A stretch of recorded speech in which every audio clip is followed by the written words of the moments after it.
Oh, back in 1993, the Mississippi River went east and west instead of north south, so there was a lot of flooding. So I got to see the Coast Guard responding to that.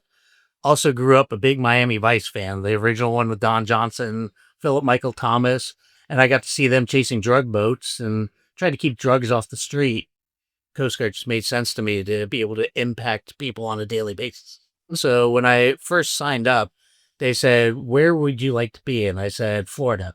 And they said, "Well, we will guarantee you somewhere in the southeast part of the US." When I graduated boot camp, I got assigned to Maine.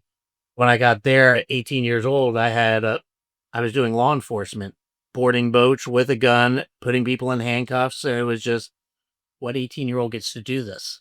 They said, "Okay, pick something. You qualify for everything. You can do whatever you want." I chose gunner's mate, which is the one which was weapons and ordnance. Well, I always classify a Coast Guard cutter as an ambulance, a fire truck, a police car, and a tow truck all rolled into one.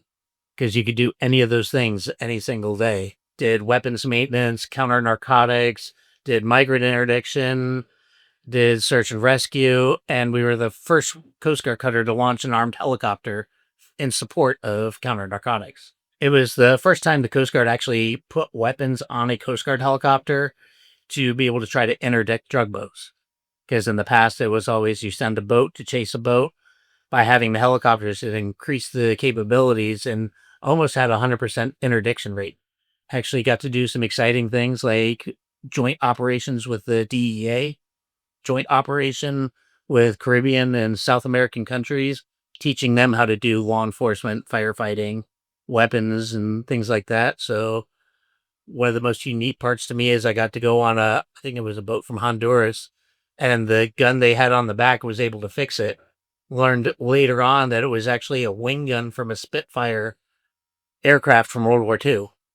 That's the one thing that I noticed about the Coast Guard is you wear multiple hats. So I don't know if it's still true to this day, but I know at one point the New York City Police Department had more employees than the entire Coast Guard.